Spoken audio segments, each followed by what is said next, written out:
Homeland Security does. Victory Act 1 and 2. We have got to get the word out now.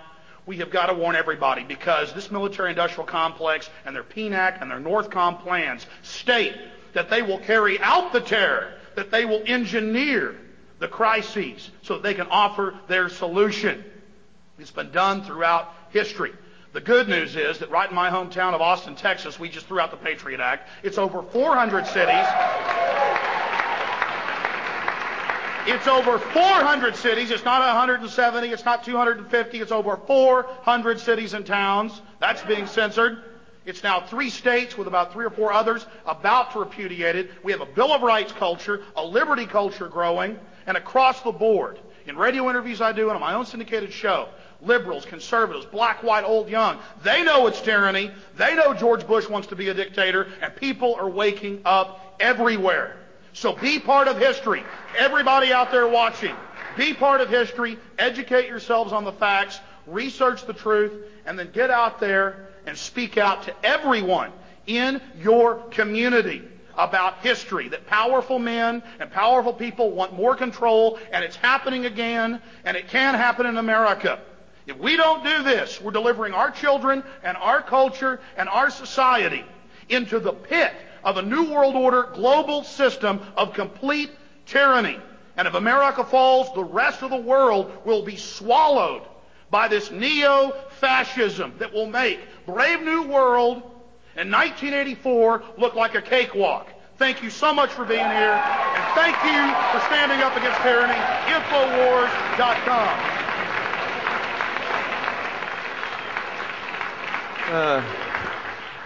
My name is Frank Morales. I'm from Lower East Side, New York. I'm a squatter since 1985, an Episcopal priest. I wrote a piece for Global Outlook magazine entitled "Pentagon Declares War on America," which dealt with, I meant that literally, which deals with under the operations other than war doctrine and the consolidation of the military and the police within America with the imminent repeal of the Posse Comitatus Act. Just this past week there was more talk of that, which will completely eliminate any distinction between the police and the military in America, the institutionalization of NORTHCOM, a domestic military command which is celebrating its 1-year anniversary this past week. We're looking at what Alex was referring to, which is the literal realization of a military police state in America. The war on terrorism, particularly in its homeland defense manifestation, is a thin cover for the war on dissent. Homeland defense, I wrote a piece for Covert Action in '99 because the euphemism of homeland defense was being tossed around at the Pentagon at that time. At that time, homeland defense was very clearly about civil disturbance suppression, growing out of an extension of the Garden Plot operation. We can't get bogged down and get paranoid about these things, but we have to take action. In New York City right now, we're forming a group which is about demilitarizing the police in preparation for the RNC convention in August. Now, what we mean by that is to examine the ways in which the police acquire so-called non-lethal weapons through the public contracts, a recodification of Posse Comitatus locally, and various other means that we can preempt their ability to preempt us. So we need to get involved in some concrete action so we can push these things back. Okay, all power to the imagination. Thank you. Yeah. We're talking to a grassroots activist, Frank Morales, who has an incredible grasp on this infrastructure, this web of control that's been put in place by the military-industrial complex. Part of their plan to use crises, whether it's the drug war or the war on terror, to convince the general public to accept giving up liberty for security. Mr. Morales, thanks for talking to us. Okay. Time and time again, we see these pretexts for control. There's a crisis, we've got to take your freedoms, we can keep you safe. But when you investigate it, when I've investigated it, it always leads back to these private corporations that sit as parasitic organisms above the mechanisms of government. Solutions, Frank Morales, in your years of study, to countering that. How do you counter that politically? And number one, how do you break the conditioning of the general public out there that's in kind of a mesmerized state? Well, one of the things that I think we need to rely on is, the fact that there's a long tradition in America separating the military from the police.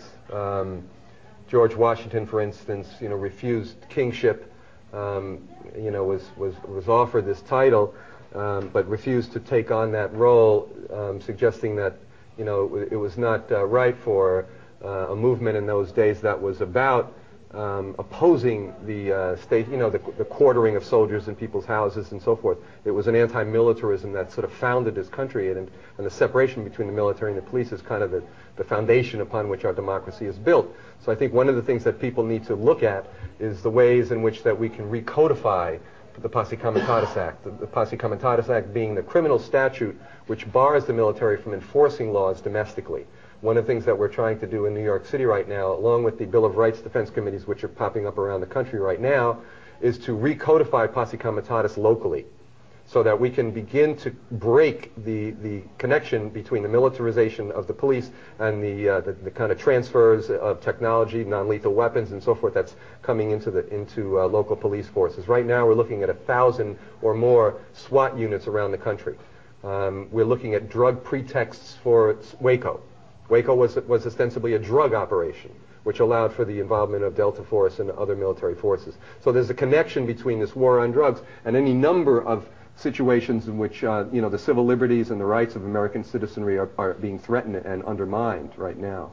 We go out in the communities around Austin, and these are old communities in the 1830s, 1840s, yeah. Happy little communities, and they're going, us and all our neighbors have been raided by the Army. Yeah. And they'll have the Army with them with helicopters in support, with men cussing and yelling and screaming at children, and nothing's found, and they get mad. Right. It's like they're raiding a Viet Cong village or something. Exactly. At the recent few years back, I'm sure you're familiar there with the urban warrior war game scenarios that the Pentagon was carrying out around the country. Oakland and everywhere. Yeah, they were doing them all over the place, and in some cities they were thrown out.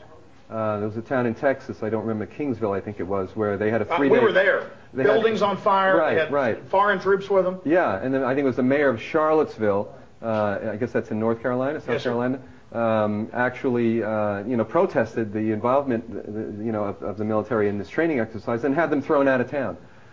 So in that case, the Chief of Police in San Antonio too. Yeah. So I mean, you know, but these exercises are thinly disguised, you know, civil disturbance suppression exercises. You know? Conditioning mechanisms. Yeah, they're getting people used to the involvement of the military. That, you know, when you have Bush, literally this week as we're speaking, we're in the first week of October 2003, getting ready to repeal Posse Comitatus Act.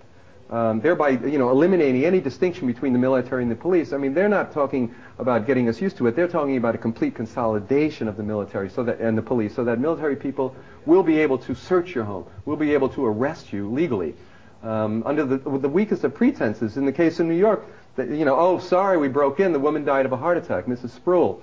Well, that's a horrible case, but I see cases scanning newswires every week where it's the wrong house, they shoot some old guy or some young boy in the back and say, well, collateral damage, it's the war on drugs. Exactly. And then you catch the CIA shipping the trash in to begin with, and they bust some cartel that didn't pay them their cut. Exactly. It seems to me one of the things holding back this fascist system from coming into full fruition is that they don't have enough sociopaths. They don't have enough gung-ho people that will carry out the type of mass oppression that they put down in their blueprints and their plans. Comments? Well, one thing that comes to mind is after the Second World War, there were studies done on the firing rates of the soldiers, which showed that most soldiers would not shoot at another human being, even if they were directly threatened, that they had a predisposition not to kill. So to make a long story short, by the time of Vietnam, the manner in which soldiers were trained has shifted to a form of operant conditioning. So marksmanship is no longer little ducks on a pond, you know, on a modified pond that you knock over and whatever on a fence. It's video simulation, video rooms that you walk into, and they develop a quick shoot reflex. In New York City right now, the NYPD has a contract, and so does the LAPD, with Firearms Training Systems Incorporated, based in Sewanee, Georgia. Firearms Training Systems Incorporated not only trains the LAPD in marksmanship and the NYPD using operant condition, so on, but also trains the Marines, also trains militaries around the world.